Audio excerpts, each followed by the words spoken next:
दोस्त, नमस्ते, प्रणाम। मैं हूँ आपकी वंदना और स्वागत करती हूँ शशिकला उपाध्याय के चैनल पे आप सभी का।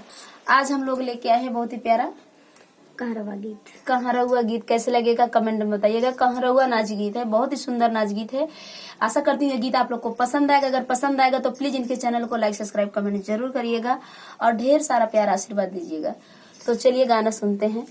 फोनवा से कबले तू दिल बहलैबा, फोनवा से कबले तू दिल बहलैबा, बोला ये राजा मिले कब अइबा, बोला ये राजा मिले कब अइबा, बोला ये राजा। जिला हमार बा अम्बेडकर नगरिया, अम्बेडकर नगरिया, अम्बेडकर नगरिया, धैलिया बस अइहा नेउरी बजरिया, धैलिया बस अइहा नेउरी बजरिया।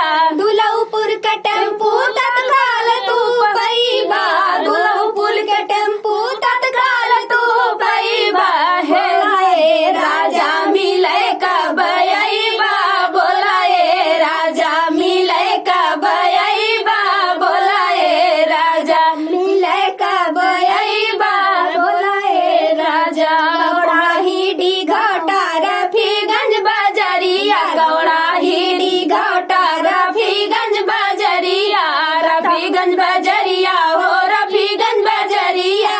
कतहु तू मिललिहा नाही बडरिया, कतहु तू मिललिहा नाही बडरिया। मजीरा में घरवा हमार तू बनैबा, मजीरा में घरवा हमार तू पैबा, बोला ये राजा मिले कब अइबा, बोला ये राजा मिले कब अइबा, बोला ये राजा। शहीद नगर बाटे हमरा बजरिया, शहीद नगर बाटे हमरा बजरिया, मोरिया देविंदर के वहीं रे दुकनिया, मोरिया देविंदर के वहीं रे दुकनिया।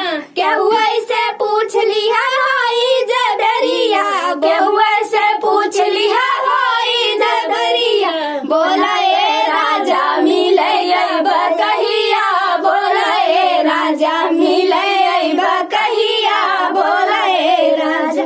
फोनवा से कबले तू दिल बहलैबा, फोनवा से कबले तू दिल बहलैबा, बोला ये राजा मिले कब अइबा, बोला ये राजा मिले कब अइबा, बोला ये राजा। तो गीत कैसा लगा कमेंट बताइएगा। फिर मिलते हैं किसी नए गाने के साथ। तब तक के लिए बाय बाय दोस्तों।